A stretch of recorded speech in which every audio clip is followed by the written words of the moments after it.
semua, luar biasa. Baik, kita perlu berlama lagi. Saya akan mengundang untuk naik ke atas panggung. Yang pertama kami persilakan Pak Copi untuk bisa naik ke atas panggung. Dan tentunya kami persilakan juga yang kita tunggu-tunggu, yaitu Mas Pram bisa mengikuti selanjutnya. Boleh tepuk tangan dulu dong. Luar biasa. Akhirnya kita bisa bertatap muka dengan Mas Pram ya. Silakan. Hidup Mas Pram. Wow, luar biasa. Ya, Pak Copi akan menemani. Silakan. Baik, saya di samping panggung aja ya. Katanya lebih akrab jangan panggil Pak, Mas Pram aja. Gak apa-apa yang mau izin ya. Baik, Bapak Ibu sekalian, tentunya sudah ada Mas Pram di atas panggung. Mungkin silakan Mas Pram boleh menyapa-nyapa dan juga silakan untuk bisa memberikan sedikit mungkin untuk yang ini realisasi. Assalamualaikum warahmatullahi wabarakatuh. Salam sejahtera bagi kita semua. Salam. Bapak Ibu dan saudara-saudara sekalian, terus terang saya kalau di tempat ini seperti merasa di rumah sendiri. Saya sebenarnya Pak Copi, Pak Yanto, Pak Irmanderi, Pak Aming dan semua yang di sini ini teman-teman secara pribadi, ada Chandra tadi juga. Pak Cocong juga. Pak Cocong ini bukan hanya teman, sejarah panjang yang menghubungkan saya dengan Pak Cocong. Karena saya punya koksi namanya Pak Kiki Barki, ini temannya Pak Cocong. Pak Kiki dulu lempeng agak belok-belok karena Pak Cocong juga.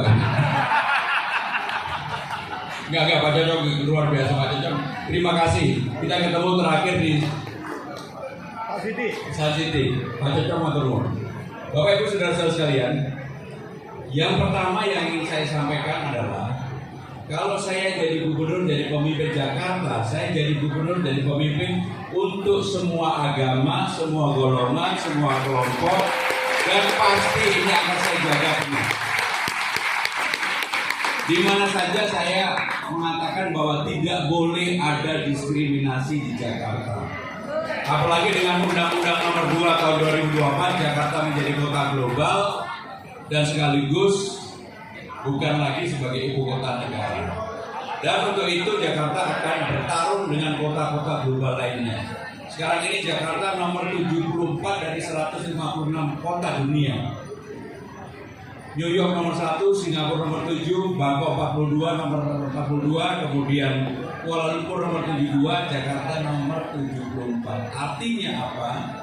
Banyak sekali yang harus dilakukan pembenahan di Jakarta.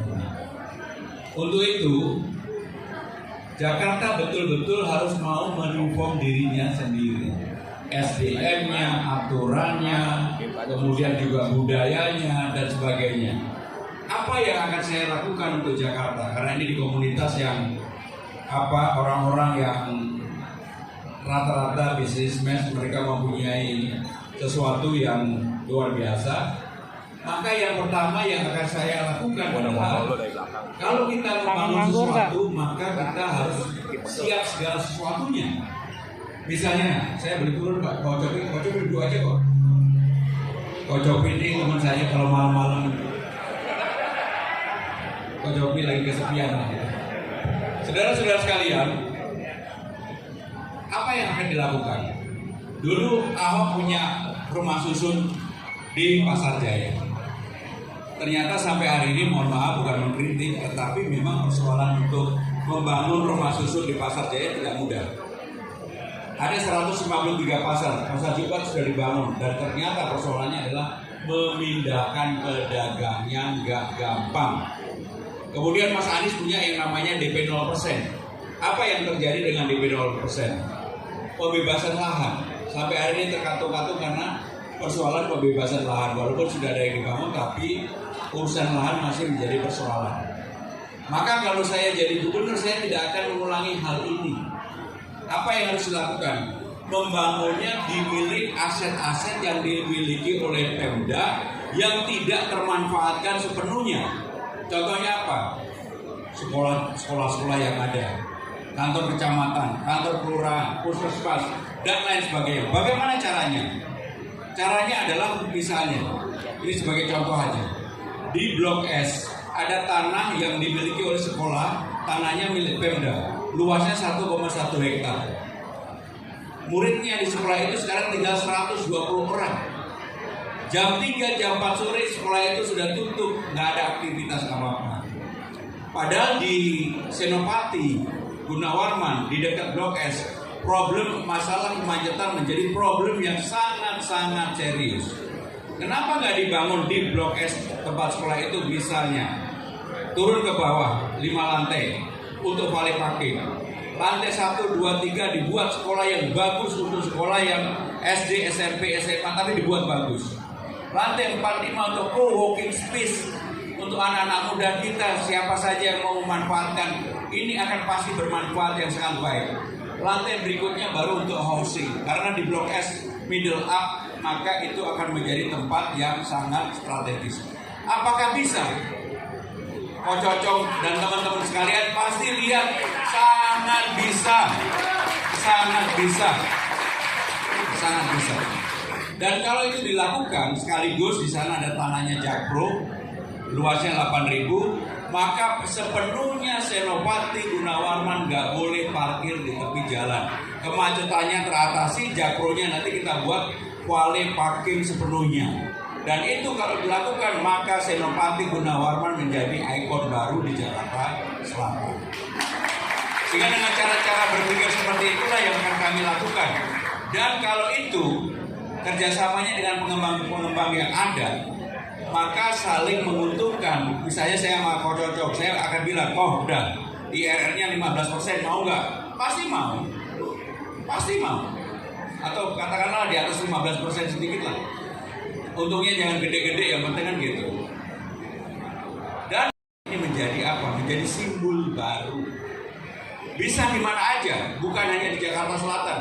Semua kantor camat, kelurahan, puskesmas saya sudah cek, luasnya adalah sekitar 5.000 sampai 8.000. Kalau daerahnya daerah yang agak di pinggiran ya tentunya untuk rumah susun menengah ke bawah. Kalau daerahnya di Blok S untuk rumah susun, rumah apartemen middle up. Dan ini menjadi peluang baru karena apa? Problem di Jakarta paling utama, paling terutama adalah pembebasan lahan. Satu dulu, itu yang kedua ya. Yang ketiga karena nomor saya 3. Karena saya di hadapan para pebisnis, orang-orang yang berpikir jangka panjang, orang-orang yang berpikir tentang sesuatu yang baru. Maka kalau saya menjadi gubernur, saya nggak mau jadi gubernur yang biasa-biasa saja. Saya akan memulai yang disebut dengan Jakarta Funding. Apa itu Jakarta Funding? Jakarta Funding belajar dari INA Funding, Indonesia Funding. Investment yang leverage-nya adalah leverage negara. Kenapa bisa? Karena saya lah yang menyiapkan paperwork-nya. Ketika Presiden Jokowi, Bu Sri Mulyani, Pak Erik, dan juga para menteri lainnya membuat yang namanya INA Funding, Indonesia Funding. Waktu itu modalnya 2 triliun tambah 4 triliun menjadi 6 triliun. Sekarang size-nya udah di atas 100 triliun. Kenapa bisa? Karena leverage-nya negara. Leverage-nya negara. Sehingga dengan leverage negara tidak perlu lagi yang namanya garansi. Nah, apakah Jakarta bisa? Sangat bisa. Karena PDRB kita, pendapatan domestik regional bruto kita, hampir semuanya 70% lebih di Jakarta. Maka untuk itu dengan cara kita meleverage yang Jakarta yang ada, saya yakin bisa. Caranya bagaimana? Anggaran pendapatan belanja daerah Jakarta itu 91 triliun. Silvanya, sisa anggarannya rata-rata 5-6 triliun. Saya akan tarik 3 triliun. Kemudian bagaimana caranya supaya ada cantolannya? Ternyata Undang-Undang Nomor 1 Tahun 2024 tentang pendapatan pembagian bagi hasil antara pemerintah daerah dan pemerintah pusat sudah diperbolehkan untuk mengelola yang namanya dana abadi. Inilah yang akan jadi cantolan. Dan saya juga sudah berkomunikasi dengan para menteri yang ada. Mereka akan mengeluarkan peraturan Menteri Keuangan tentang hal ini. Dan kalau ini bisa, apa yang terjadi? Saya tadi udah punya 3 triliun. Waktu Inafan yang dihubungi yang mengelola sekarang namanya Rida, belum teman saya juga.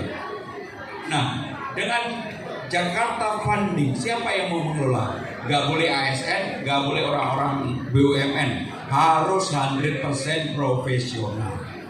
Saya udah menghubungi seseorang yang namanya Hilman Sitohang, pasti di ruangan ini yang investasinya gede-gede kenal namanya Hilman Sitohang.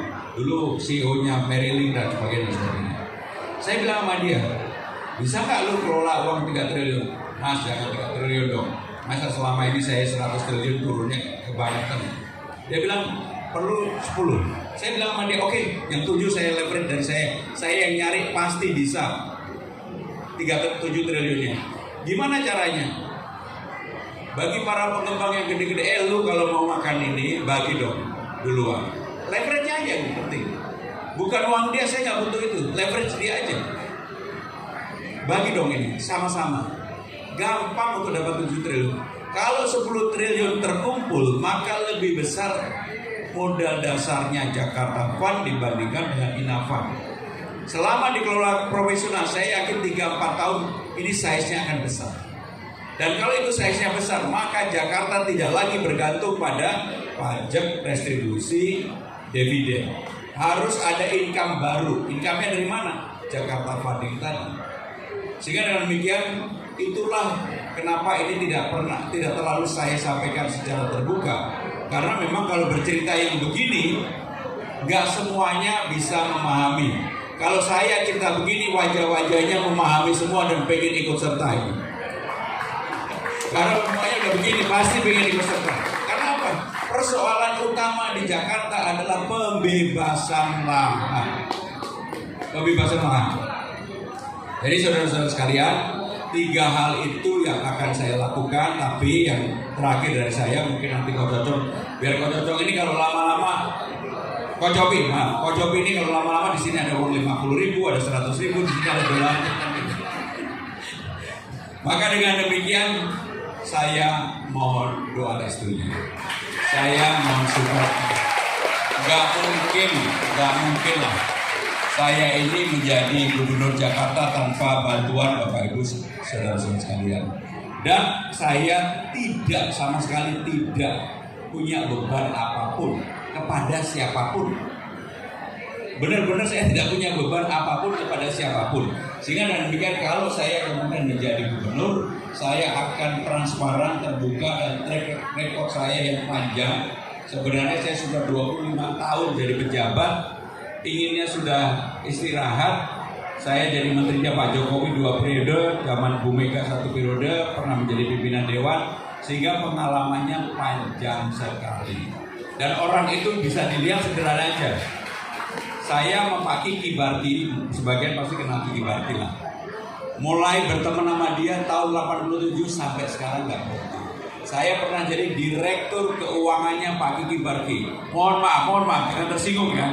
Perusahaan yang China style, matanya kayak gini bisa dipercaya jadi direktur keuangan. Kalau saya nggak jujur nggak mungkin lah. Terima kasih. Wassalamualaikum warahmatullahi wabarakatuh. Terima kasih. Di Jakarta Timur di UI acaranya cukup besar, jadi saya mohon maaf agak terlalu buru-buru. Yang pertama Ibu Sutri, Bu, memang di Pantai Mutiara ini sudah terlalu lama sebenarnya, hampir 40-50 tahun, termasuk beberapa memang perlu dilakukan renovasi. Termasuk yang Ibu sampaikan tadi, pompa dari 12 seringkali hanya 6 yang jalan dan sebagainya. Kenapa kemudian pemerintah Jakarta tidak segera mengatasi itu? Tergantung pemimpinnya, Bu. Kalau saya melihat persoalan-persoalan ini, saya akan lihat sendiri. Begitu gubernurnya lihat sendiri, pasti bawaannya akan lebih rajin untuk menyelesaikan persoalan itu. Jangan kemudian pompanya katakanlah dijalankan kalau rob sedang naik atau hujan kiriman sedang turun. Jadi persoalan banjir di Jakarta pada dasarnya itu ada 3. Satu yaitu banjir kiriman dari atas. Sekarang ini banjir kiriman relatif sudah mengalami penurunan, yaitu karena ada 2 waduk yang dipasang di Sukamahi dan di Ciawi, sehingga praktis banjir turunannya sudah turun. Yang kemudian yang kedua adalah banjir lokal. Banjir lokal itu karena sedimentasi, karena sampah, nggak dikeruk, terutama di Jakarta Tengah ini. Itu terjadi kemudian yang disebut dengan banjir lokal. Yang ketiga yang terjadi di sini, di Pantai Mutiara. itu banjirnya karena banjir lokal dan juga karena rob. Jadi dua inilah yang menyebabkan di daerah Pantai Mutiara itu sering terjadi banjir. Memang kata kuncinya Bu, satu, pompa. Nggak bisa nggak pompa. Yang kedua, tanggulnya diremajakan, tanggulnya diperbaiki. Kalau nggak, ini akan berulang terus. Maka nanti kami akan duduk bersama dengan warga untuk bisa mencari jalan keluar bersama. Sehingga dengan demikian nggak bisa persoalan seperti di Pantai Mutiara ini diselesaikan sendiri oleh pemerintah Jakarta. Nggak bisa, harus duduk berdua. Nah, yang berikutnya yang tadi pertanyaan tentang kemacetan, apa yang harus dilakukan tentang kemacetan? Di Jakarta ini kemacetan terutama terjadi pagi dan sore hari. Dan kenapa selalu pagi dan sore hari? Karena ada kendaraan umum atau motor yang masuk ke Jakarta, warganya kurang lebih 4,5 juta. Jadi Jakarta ini kalau pagi masuk 4,5 juta, sore keluar 4,5 juta. Maka dengan cara pendekatan lama sudah tidak bisa lagi. Apa itu pendekatan lama? Caranya adalah Transjakarta. Padahal persoalan utamanya bukan di Transjakarta, tapi Transjabodetabek. Karena yang menyebabkan adalah sabun area dari Bogor, Bekasi, Tangerang Selatan, Depok dan sebagainya. Untuk itu, pemerintah Jakarta sebelumnya sudah punya yang namanya Transjakarta, digratiskan 15 golongan. Kalau saya jadi gubernur, saya nggak menggratiskan 15 golongan hanya untuk Transjakarta, tapi untuk Transjabodetabek, supaya orang dari ujung nggak lagi bawa mobilnya masuk di Jakarta, diparkir di mana, kemudian tetap beraktivitas di Jakarta. Maka kita buat mereka parkirnya di Tangerang, di Bekasi, di Depok, Tangerang Selatan, dan sebagainya, yang kita sebut dengan sistem park and ride. Itu sistem yang ada di dunia adalah park and ride. Artinya apa? Orang dari rumah hanya butuh 500 meter, dia bisa naik sepeda, dia bisa naik motor, dia bisa naik mobilnya, terserah. Ada tempat untuk parkir, dan begitu parkir maka dia bisa jalan kaki langsung naik transportasi umum. Maka kepada 15 golongan saya akan bebaskan. Apa itu 15 golongan? ASN, TNI Polri, disabilitas, orang dengan pendapatan terbatas, para pelajar, atlet, seniman. Sehingga dengan demikian ketika mereka dari Bekasi pikirannya udah merasa nyaman, ada kepastian dia naik kendaraan atau transportasi umum. Maka Jaklingko-nya kita akan buat sampai dengan kampung-kampung. Bahkan saya memikirkan sistem orang yang mau ke Pulau Seribu, karena ini berbatasan, cukup dengan angka 30.000 dia bisa dari manapun, termasuk dari Bogor, dari Tangerang Selatan sampai ke Pulau Seribu PP. Karena saya udah hitung Pulau Seribu PP, tapi bukan seperti Kocopi, bukan yang punya lihat sendiri, atau Pak Irman Heri, bukan. Ini adalah yang menggunakan transportasi umum, 30.000 cukup. Sehingga dengan demikian maka orang dari mana saja ada kenyamanan, ada kepastian untuk sampai bisa dimanapun. Sehingga dengan demikian kendaraan pribadinya, baik motor, mobil dan sebagainya, akan diparkir di tempat yang tidak terlalu jauh dari rumahnya. Maka dengan demikian akan dibuat yang disebut dengan Transjabodetabek. Yang terakhir dari saya tadi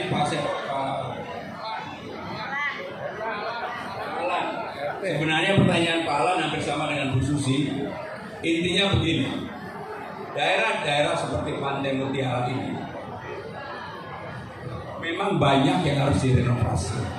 Bukan hanya tanggul, bukan hanya sarana-prasarana untuk portnya, tetapi juga hal-hal lain termasuk jembatan tadi yang ditanyakan. Nah, ada yang swadaya masyarakat, ada yang memang jadi bebannya pemerintah Jakarta, ada juga sebenarnya masih tanggung jawab pengembang, termasuk fasos-fasun di sini. Saya yakin biasanya pengembang atau tempat makin mewah, makin kelasnya tinggi, persoalan fasos-fasunnya juga makin rumit. nggak semuanya transparan. Mohon maaf, mudah-mudahan saya salah. Mudah-mudahan di sini semuanya fasilitasnya udah bagus.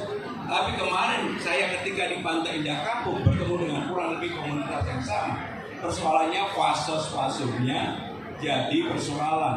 Bahkan gedung itu. Berarti kalau ada yang tepuk tangan berarti belum selesai nih di sini.